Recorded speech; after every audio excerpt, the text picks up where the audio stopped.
हमारा अन्नदाता। पग पग पर है संग तुम्हारे अन्नदाता। लहू किसानों का बन के पसीना सींचता है धरती का सीना। मेहनत का तेरी हक दिलवाने, नई तकनीक नई खोज बताने। पशुधन को गुणवान बनाना, पौध सुरक्षा को सिखलाना, खेती के सब गुर समझाने, भारत का सरताज बनाने। आठों पहर है संग तुम्हारे अन्नदाता अन्नदाता। नमस्कार, मैं सिरांधा आप सभी दर्शकों का अन्नदाता कार्यक्रम में स्वागत करती हूं।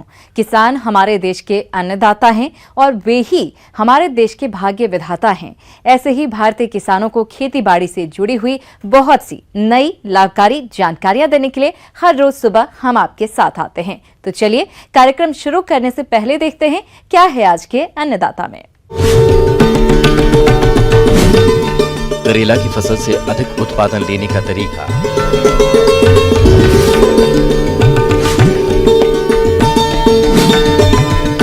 पौधों के लिए जरूरी पोषक तत्व और उनकी पूर्ति के साधन।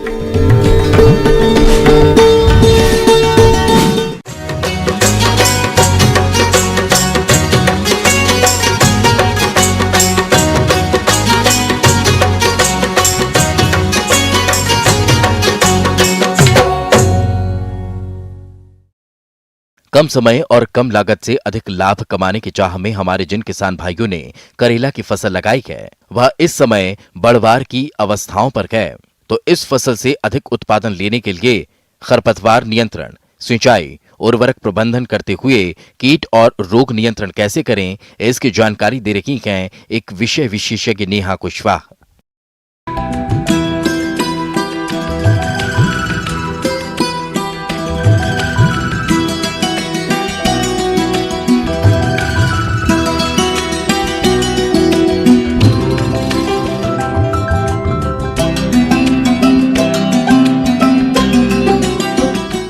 आज हम चर्चा करेंगे करेले की फसल के बारे में। सबसे पहले हम चर्चा करते हैं करेले में सिंचाई। जो हमारे करेले की सब्ज़ी हमने लगा रखी है किसान भाइयों ने, क्योंकि अब वो 30 से 35 दिन की भी हो चुकी है, तो ज़रूरी है कि उसमें सिंचाई सही नियमित तरीके से की जाए। तो अभी हम जो करेले की हमारी जो फसल है उसमें हमें 4 से 5 दिन के अंतराल में सिंचाई करनी चाहिए। जो हमारे कुछ किसान भाई अगर फ्लड इरिगेशन के माध्यम से अगर सिंचाई कर रहे हैं तो वो 5 से 6 दिन के अंतराल में सिंचाई कर सकते हैं। और अगर जो हमारे कुछ और भाई किसान भाई हैं जो ड्रिप इरिगेशन के माध्यम से अगर सिंचाई करते हैं तो वो 3 से 4 दिन के अंतराल में सिंचाई कर सकते हैं। इसके अलावा यदि जैसे हमारे बहुत कुछ ऐसे फार्मर्स भी हैं जो मल्चिंग का प्रयोग करते हैं, मल्चिंग के द्वारा हम अपनी मिट्टी का मॉइस्चर मेंटेन कर सकते हैं, उसको बहुत दिन तक रख सकते हैं और साथ ही जो उगने वाले खरपतवार हैं उनको भी आप नियंत्रित कर सकते हैं। किसान भाइयों, अभी आपने सिंचाई प्रबंधन के बारे में जाना। अब आइए जानते हैं आप करेला की फसल से ज्यादा उत्पादन प्राप्त करने के लिए खरपतवार नियंत्रण और उर्वरकों का प्रयोग किस प्रकार से करें। सबसे पहले हम ये जान लें कि खरपतवार से हमारी मुख्य फसल पर क्या असर पड़ता है। जैसे कि हमारी मुख्य फसल हमने करेला लगा रखी है, अगर उसमें कोई भी खरपतवार आता है तो वो जो मॉइस्चर हुआ, लाइट हुआ या हवा है, इन सब के लिए वो कॉम्पीट करता है, तो जिससे जो हमारी मुख्य फसल है उस पर बहुत ही ज़्यादा प्रभाव पड़ता है। वो अपनी ग्रोथ पूरी नहीं कर पाता है और कभी कभी हमारी फसलों को बहुत अधिक नुकसान पहुंच जाता है। तो इसलिए ज़रूरी है कि हम समय समय पर निंदाई गुड़ाई के माध्यम से हमारे खेत को साफ़ रखें या फिर वीड मुक्त रखें। तो हमें 25, 30 या 35 दिन के अंतराल पे हमें पहली निंदाई या गुड़ाई कर देनी चाहिए। फिर दूसरी बार जो हम करेंगे तो 45 से 50 दिन के अंतराल पे करेंगे। अब हम आगे बात करते हैं करेले में खाद एवं उर्वरक प्रबंधन की। 108 kilogram urea, 250 kilogram single super phosphate, 60 kilogram potash, इसकी भी हमें आवश्यकता होती है। तो यूरिया का जो हमारी मात्रा हमने ली है उसकी आधी मात्रा को हम लेंगे और सिंगल सुपर फॉस्फेट और पोटैश इसकी पूरी मात्रा को हम जब हम खेत तैयार करते हैं उस टाइम हम दे देते हैं। जो हमने बचाया हुआ जो हमारा आधा यूरिया बच गया है उसको हम 2 भागों में विभाजित कर देंगे। तो जो हमारा आधा जो भाग होगा उसको हम जब हमारा फसल में 4 से 5 पत्तियां आने की अवस्था होगी हम उस समय उसको देंगे, और जो बची हुई हमारी आधी और मात्रा बची है यूरिया की उसको हम जब हमारे पौधे में फूल आने लगेंगे उससे पहले हम उसको दे देंगे। इसके अलावा हमारे किसान भाई अपनी फसल में NPK 19-19-19 की जो पानी में घुलने वाली जो होती है उसमें 100 ग्राम वो, और साथ में ह्यूमिक एसिड की 30 ml को हम 15 लीटर पानी में मिलाकर भी छिड़काव कर सकते हैं। इससे भी हमारी फसल को बढ़त प्रदान होती है। किसान भाइयों, करेले की फसल को कीट और रोग बहुत ज्यादा नुकसान पहुंचाते हैं, जिससे उत्पादन में कमी आ जाती है। तो आप इन कीट और रोगों की पहचान कर नियंत्रण कैसे करें, आइए जानते हैं। इसमें जो मुख्य रूप से कीट लगता है वो होता है वाइट फ्लाई, जिसे हम सफ़ेद मक्खी भी कहते हैं। ये जो वाइट फ्लाई है ये सकिंग पेस्ट के नाम से जाना जाता है। सकिंग पेस्ट इसका नाम क्यों है? क्योंकि यह जो हमारे पौधा है, नाजुक या कोमल हिस्से होते हैं जैसे पत्ती हो गई है या नए तने हैं या फ्रूट है, उनसे सक करता है, जो उनके न्यूट्रिएंट्स हैं उनको सक करता है। इसके अलग अलग स्टेजेस होती है, उसमें से जो निम्फ और एडल्ट स्टेजेस हैं ये सबसे ज़्यादा नुकसान पहुँचाती हैं। ये जो हमारी पत्तियों से सक करती हैं जिसके कारण हमारी जो पत्तियाँ हैं वो सूखी पड़ जाती हैं या पीली पड़ने लगती हैं। साथ में एक चीज़ और मैं बताना चाहूँगी, जो हमारा वाइट फ्लाई है वो एक वायरस को भी फैलाता है। येलो मोज़ेक वायरस है एक, जो वो जिसके लिए वो एक वेक्टर की तरह काम करता है। वाइट फ्लाई एक जगह सक करके वो दूसरे पौधों पे भी उसको फैला सकता है, एक पौधे से दूसरे पौधे पे धीरे धीरे करके पूरी फसल ख़राब कर सकता है। तो इसके नियंत्रण के लिए सबसे पहले हम नीम ऑयल का यूज़ कर सकते हैं। नीम ऑयल के उपयोग से भी हम इसको रिड्यूस कर सकते हैं, जिसमें हम 5 ml प्रति लीटर के हिसाब से इसका छिड़काव कर सकते हैं। दूसरा जो हमारा एक और आता है कि येलो स्टिकी कार्ड उसको कह सकते हैं। किसी भी एक पुष्टे पे पीला रंग कर दें और उसके ऊपर कुछ भी चिपचिपा आप ग्लू लगा सकते हैं या कुछ भी ऐसा पदार्थ लगा सकते हैं जिससे वो चीज़ चिपक जाए, क्योंकि ये जो वाइट फ्लाई है ये पीले रंग की ओर आकर्षित होती हैं। तो उससे क्या होगा कि ये उस पर जाके चिपक जाएंगी, तो उससे हम इनका नियंत्रण कर सकते हैं। अगर पौधों में इसका असर ज़्यादा होने लग जाए तो फिर हम आते हैं केमिकल की ओर। तो केमिकल में हम इमिडाक्लोरपिड 17.8 SL का प्रयोग करते हैं। इसमें हम उसकी 1 मिलीलीटर की मात्रा को 1 लीटर पानी में घोलकर इसका छिड़काव कर सकते हैं। जो दूसरा एक और इसमें कीट हमें मिलता है वो हमारा आता है फ्रूट फ्लाई। फ्रूट फ्लाई जो है वो क्या करती है, जो उसके फल आते हैं उनके अंदर अंडे देती हैं। अंडे क्योंकि ये अब बाहर से नहीं दिख पाता है तो इसका कोई हम कंट्रोल नहीं निकाल पाते हैं पहले शुरुआती अवस्था में। तो ये अंदर अंडे देती है, फिर वो इल्लियाँ उसमें अंडों से बाहर आती हैं, वो अंदर से पूरा फल ख़राब कर देती हैं। तो जब इनिशियल स्टेज में जैसे अगर किसान भाई देखते हैं कि उनके फसल ख़राब हो रही है या जो फल निकल रहे हैं वो सही नहीं है, तो उनको उसी टाइम पे निकाल के डिस्ट्रॉय करने के लिए आप कोई गड्ढा खोदिए और 5 सेंटीमीटर के अंदर के नीचे उसको गाड़ दीजिए। इसके द्वारा भी आप उसको कंट्रोल कर सकते हैं। उसके अलावा क्योंकि ये फ्रूट फ्लाई है तो आप फेरोमोन ट्रैप का यूज़ कर सकते हैं। फेरोमोन ट्रैप से क्या होता है, मेल अगर जो हम इंसेक्ट की बात करें वो अट्रैक्ट होते हैं और उससे हम उनको कैच कर सकते हैं और फिर हम उनकी पॉपुलेशन को रिड्यूस कर सकते हैं। तो उससे भी हम अपनी फसल को बचा सकते हैं। इसके बाद आता है ट्राइजोफोस, एक केमिकल है जिसको हम 1 ml को 1 लीटर पानी में मिलाकर उसका छिड़काव कर सकते हैं। इससे भी हम फ्रूट फ्लाई को कंट्रोल कर सकते हैं। करेले में जो मुख्यतः रोग पाए जाते हैं उनमें है पाउडरी मिल्ड्यू, जिसे हम भुभुतिया रोग भी कहते हैं। जो हमारा पाउडरी मिल्ड्यू है उसमें क्या होता है, पौधे के जो शुरुआती दिनों में जब ये रोग लगता है तो पाउडर नुमा एक परत जम जाती है पौधे के तनों पे या उसकी पत्तियों पर, और ये पत्तियों के ऊपरी सतह पर भी नीचे की सतह पर भी रहता है। तो इसके कंट्रोल के लिए जो हम यूज़ करते हैं उसमें है घुलनशील गंधक है, जिसकी हम मात्रा लेते हैं 2 से 3 ग्राम प्रति लीटर के हिसाब से इसका छिड़काव करते हैं। इससे हम पाउडर मिल्ड्यू को हम कंट्रोल कर सकते हैं। तो इस प्रकार आप जो रोग इनमें होते हैं उनसे भी आप अपनी फसलों को बचा सकते हैं, सुरक्षित कर सकते हैं और अपने उत्पादन को बढ़ा सकते हैं। किसान भाइयों, अभी तक आपने खेती से जुड़ी हुई कुछ उपयोगी जानकारियां देखी। अब लेते हैं एक छोटा सा ब्रेक, जल्द ही लौटेंगे और कार्यक्रम में आगे भी है खेतीबाड़ी से जुड़ी हुई महत्वपूर्ण जानकारियां। आप बने रहिए हमारे साथ। ब्रेक के बाद आप सभी दर्शकों का अन्नदाता कार्यक्रम में एक बार फिर से स्वागत है। चलिए अब रुक करते हैं अगली कड़ी की ओर।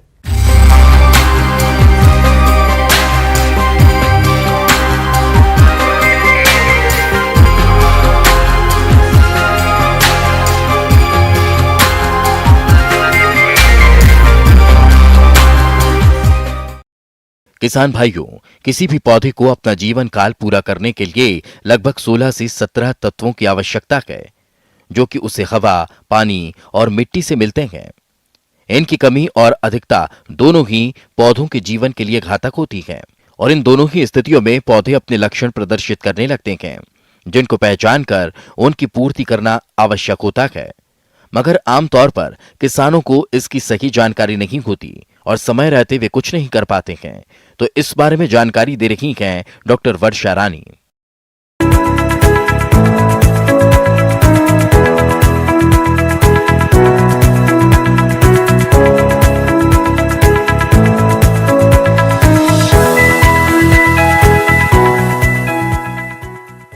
जैसा कि हम जानते हैं कि पौधों को अपनी जीवन शैली, अपना जीवन चक्र पूरा करने के लिए कुल 17 आवश्यक पोषक तत्वों की ज़रूरत पड़ती है। अगर इन 17 में से किसी भी पोषक तत्व की कमी आ जाए तो या तो पौधा अपना जीवन चक्र पूरा नहीं कर पाता है या फिर उसके स्वास्थ्य में कमी आ जाती है। जितना उत्पादन होना चाहिए उतना नहीं होता है। तो सबसे पहले हम जानेंगे कि कौन से मुख्य पोषक तत्व हैं जो पौधों के लिए बहुत ही ज़रूरी है। पौधों की उचित बढ़वार और जीवन चक्र सफलतापूर्वक पूरा करने के लिए मुख्य तौर पर 17 तत्वों की आवश्यकता होती है, जिनमें carbon, oxygen, hydrogen, nitrogen, phosphorus, potash, calcium, magnesium, sulphur, iron, zinc, copper, manganese, molybdenum, boron, chlorine और निकेल शामिल हैं। इनमें से कार्बन, ऑक्सीजन और हाइड्रोजन वायु और पानी से पौधों को मिल जाते हैं। शेष 14 तत्व भूमि से ही प्राप्त करने होते हैं, लेकिन भूमि में उपस्थित तत्वों की मात्रा भूमि कटाव, रिसाव, बहाव और भूमि से गैस के रूप में उड़ने, खरपतवारों और फसलों द्वारा उपयोग कर लिए जाने के कारण तेजी से कम होते जा रहे हैं। अगर भूमि में इन तत्वों की पूर्ति न की जाए तो उसकी उपजाऊ शक्ति कम हो जाती है। तो मैं आपको बताना चाहूँगी कि nitrogen, phosphorus, potassium, calcium, magnesium और सल्फर, ये 6 जो है ये मुख्य पोषक तत्व है और इसके अलावा कुछ पोषक तत्व होते हैं जो कि सूक्ष्म होते हैं। तो हम सूक्ष्म के बारे में कम चर्चा करेंगे। हम मुख्य पोषक तत्वों के बारे में, जो गौण पोषक तत्व हैं, उनके बारे में हम ज़्यादा चर्चा करेंगे। तो सबसे ज़्यादा महत्व होता है नाइट्रोजन का। तो नाइट्रोजन जो होता है वो पौधों के विकास के लिए बहुत ही उपयोगी है। इसका बहुत महत्व होता है। नाइट्रोजन जो है वो प्रोटीन की मात्रा को बढ़ाता है, प्रोटीन के बनने में मदद करता है पौधों में। इसके अलावा जो नाइट्रोजन जो होता है वो पौधे को हरियाली देता है। तो इसकी जो कमी के लक्षण है उसमें सबसे पहले, अगर नाइट्रोजन की कमी होती है तो सबसे पहले जो पत्ता है, जो पुरानी पत्तियां होती है जो ज़मीन की तरफ होती हैं, पहली दूसरी पत्तियां, उसमें पीलापन आ जाएगा। कुछ समय के बाद वो पत्तियां जो हैं वो पेड़ से गिर जाएंगी। उसके अलावा पौधे की बढ़वार रुक जाती है, नए कल्ले नहीं निकलते हैं तो उनकी जो बढ़वार होती है वो बहुत धीमी होती है और पूरी तरीके से जो पौधा होता है वो बहुत कुपोषित दिखता है। तो इस तरह से नाइट्रोजन जो है वो हमारे फसल के लिए बहुत ही ज़रूरी होता है और इसको दूर करने के लिए, इसकी कमी को दूर करने के लिए हमें यूरिया और केन खाद का सही मात्रा में उपयोग करना चाहिए। पौधों के लिए दूसरा जरूरी तत्व है फास्फोरस। फास्फोरस की उपस्थिति में कोशा विभाजन शीघ्र होता है। फास्फोरस मिलने से पौधों में बीज स्वस्थ पैदा होता है तथा बीजों का भार बढ़ता है। इसके कारण बीजों का अंकुरण तेजी से होता है। फास्फोरस के प्रयोग से जड़ें तेजी से विकसित तथा सुदृढ़ होती हैं। पौधों में खड़े रहने की क्षमता बढ़ती है। अगर फास्फोरस की कमी के लक्षणों की बात करें तो इसकी कमी के कारण पौधे छोटे रह जाते हैं। पत्तियों का रंग हल्का बैंगनी, नीला या भूरा हो जाता है। पहले ये लक्षण पुरानी या निचली पत्तियों पर दिखते हैं। दाल वाली फसलों में पत्तियां नीले हरे रंग की हो जाती हैं। पौधों की जड़ों की वृद्धि व विकास बहुत कम होता है। कभी कभी जड़ें सूख भी जाती हैं। फास्फोरस के बारे में मैं खासतौर से बताना चाहूँगी कि वो गतिशील नहीं होता है और गतिशील नहीं होने की वजह से आप जहाँ उसे मिट्टी में डालेंगे वहाँ वो बंद हो जाएगा। वो मिट्टी के साथ एक कम्प्लेक्स बना लेता है और वहाँ बंद हो जाता है और पौधों को उपलब्ध नहीं होता है। इसलिए जब आप फास्फोरस का जो छिड़काव नहीं करना चाहिए, उसको बस जड़ों के पास या बीज के आसपास 2 से 2.5 सेंटीमीटर इंच आगे पीछे और नीचे की ओर डालें और वो सही तरीके से पौधे को या बीज को उपलब्ध हो पाएगा। तीसरा महत्वपूर्ण महत्वपूर्ण पोषक तत्व है वो है पोटेशियम। पोटेशियम जो है वो पौधों को रोग से बचाता है और साथ ही साथ सूखा से भी उसको सूखा से बचाता है।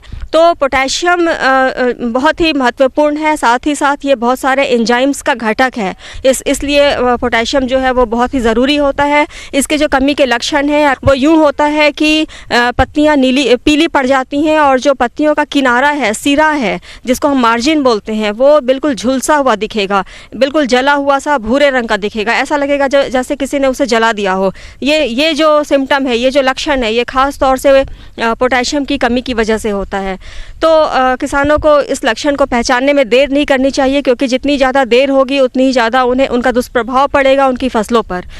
कैल्शियम कोशिका भित्ति का एक प्रमुख अवयव है जो कि सामान्य कोशिका विभाजन के लिए आवश्यक होता है। कोशिका झिल्ली की स्थिरता बनाए रखने में सहायक होता है। एंजाइम्स की क्रियाशीलता में वृद्धि करता है। पौधों में जैविक अम्लों को उदासीन बनाकर उनके विषाक्त प्रभाव को समाप्त करता है। कार्बोहाइड्रेट के स्थानांतरण में मदद करता है। पौधे में कैल्शियम की कमी होने लगे तो उसका जो लक्षण है वो आप इस प्रकार से पहचान सकते हैं कि जो पत्तियां होती हैं वो छोटी हो जाएंगी, आकार में छोटी हो जाएंगी और किनारा, उसका पत्तियों का किनारा मुड़ने लगेगा। मुड़कर वो ऊपर की ओर, उसका जो मुड़ाव होगा वो ऊपर की ओर होगा और पत्तियां जो है कप की तरह दिखाई देंगी, कप नुमा हो जाएंगी। तो अगर आपको ऐसा कोई लक्षण दिखता है फसल में, तो आपको समझ जाना चाहिए कि आपके पौधे में कैल्शियम की कमी हो रही है और इसके लिए आपको पर्याप्त मात्रा में जो आपको उर्वरक की ज़रूरत है वो आप दे सकते हैं, कैल्शियम सल्फेट दे सकते हैं और इस तरह से आप कैल्शियम का जो दुष्प्रभाव है इसको ख़त्म कर सकते हैं, दूर कर सकते हैं। उसके अलावा जो पोषक तत्व है जिसकी जानकारी मैं आपको देना चाहूँगी वो है सल्फ़र।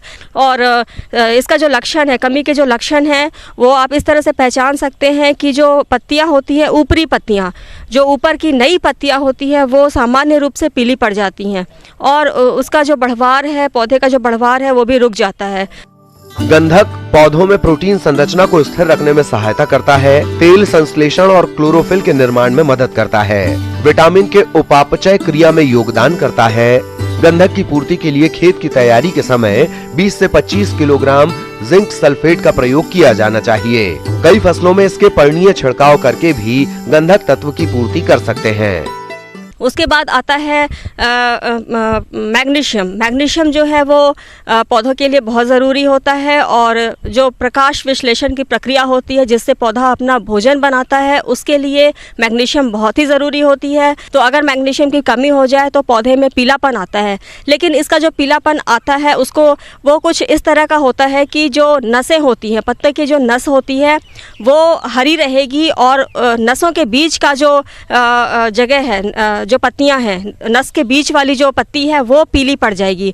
तो अगर ऐसा कोई लक्षण आप देख रहे हैं अपने फसल पे, अपने पौधे पे, तो आपको समझ जाना चाहिए कि मैग्नीशियम की कमी हो गई है और आपको तुरंत ही किसी वैज्ञानिक से इसकी सलाह लेनी चाहिए। और मैग्नीशियम के लिए मैग्नीशियम सल्फेट या अन्य जो उर्वरक मिल रहे हैं मार्केट में, वो आपको लेकर आपको इस कमी को दूर करने का प्रयास करना चाहिए। आगे और भी हैं खेती बाड़ी से जुड़ी हुई बहुत सी रोचक जानकारियां, पर यहाँ पर रुकेंगे एक और ब्रेक के लिए। जल्द हाजिर होते हैं। ब्रेक के बाद एक बार फिर से आप सभी दर्शकों का अन्नदाता कार्यक्रम में स्वागत है। बढ़ते हैं अगली प्रस्तुति की ओर।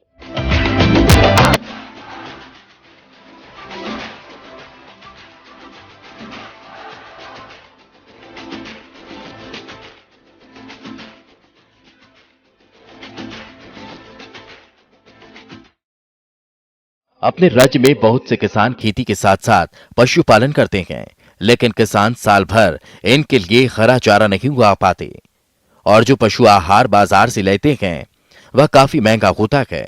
तो क्या है इस समस्या का समाधान? जी हाँ, यदि आप अजूला उत्पादन करके पशुओं को खिलाते हैं तो इस तरह की समस्या से बच सकते हैं। इसलिए आप अजूला को अपने स्तर पर किस प्रकार से तैयार करें, इस बारे में जानते हैं केवीके अमरकंटक के विषय विशेषज्ञ सुनील कुमार राठौर से।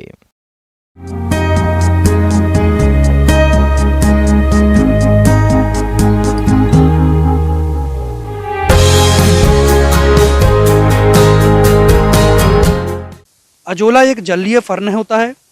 इस जलीय फर्न का बहुत ही अच्छी तरीके से किसान भाई अपने खेत पर, अपने घर पर और चाहे तो किसी भी छांवदार स्थान पर इसकी खेती आसानी से कर सकता है। इसकी खेती के लिए मुख्य तौर से किसान भाइयों को जिन चीज़ों की आवश्यकता पड़ती है मैं उनके बारे में आपको बता देना चाहूँगा।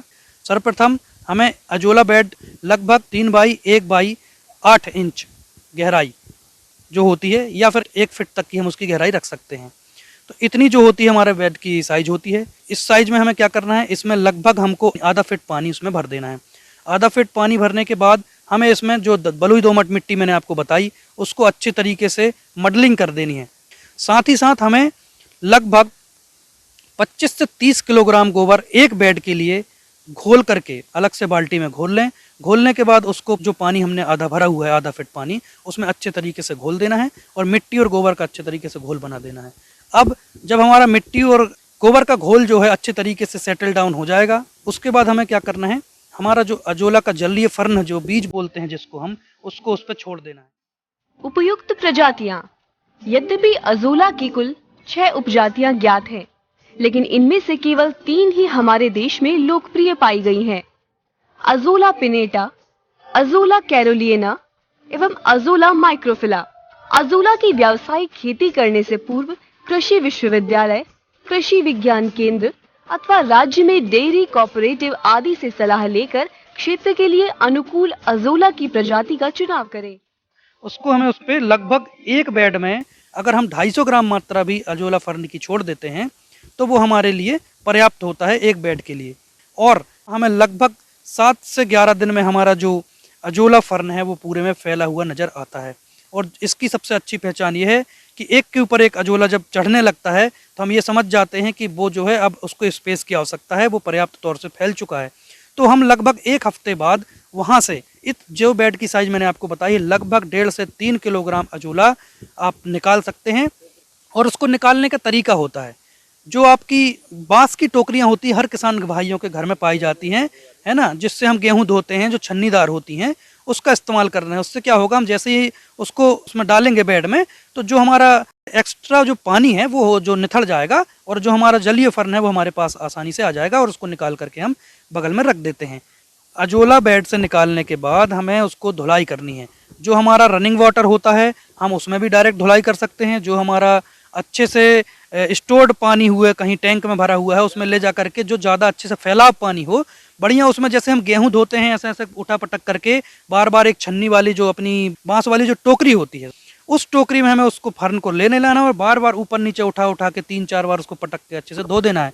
जिससे क्या होगा, उसमें जड़ में जो उसकी पाए जाने वाली खाद, गोबर और गोबर की गंध और जो भी कीटनाशकों द्वारा जो अपशिष्ट पदार्थ छोड़े गए थे वो सारे अलग हो जाएंगे और जो हमारा अजोला है बिल्कुल स्वच्छ तौर से हमें प्राप्त हो जाएगा। अजोला के पोषक गुण। अजोला पोषक तत्वों की दृष्टि से काफी समृद्ध होता है। शुष्क भार के आधार पर इसमें अत्यधिक प्रोटीन की मात्रा लगभग 25 से 35% तक पाई जाती है, जो कि विभिन्न दलहनी चारा फसलें से काफी अधिक है। इसके अलावा 10 से 15% खनिज पदार्थ जैसे phosphorus, calcium, iron, manganese, copper, zinc आदि के साथ साथ लगभग सभी आवश्यक अमीनो एसिड्स भी पाए जाते हैं। इतना करने के बाद अब हमें कितना मात्रा में किस जानवर को खिलाना है, इसका कोई बहुत ऑथेंटिक रेशियो नहीं होता है, वो हमारे जानवर की डाइट के ऊपर भी निर्भर करता है। परंतु एक रेशियो जो हमें एक वैज्ञानिक तरीका से बताया जाता है वो ये है कि हम भैंस को लगभग 2.5 से 3 किलोग्राम पर डे खिला सकते हैं, गाय को लगभग 1 से 1.5 किलोग्राम पर डे खिला सकते हैं। वहीं अगर बकरी की बात करें तो लगभग उसको 1 किलोग्राम से 700 ग्राम खिला सकते हैं। वहीं अगर हम अपने मुर्गियों की और दूसरे पक्षियों की बात करें तो इनको लगभग 250 ग्राम से लेकर के 300 ग्राम तक पर डे हम इनको खिला सकते हैं। इस तरीके से आप जो हमारे जानवरों को ये फीड देंगे तो इससे उत्पादन क्षमता उनकी बढ़ जाती है। वहीं मुर्गी में अंडे की क्षमता बढ़ जाती है, मांस की क्वालिटी अच्छी हो जाती है, सुअर में भी मांस की क्वालिटी अच्छी हो जाती है। तो किसान भाइयों, मेरे द्वारा जो आपको ये बातें बताई गई हैं, निश्चित तौर से ये आप अगर इसको अपनाएंगे तो आपको बहुत अधिक मात्रा में आप इससे लाभ भी कमा पाएंगे।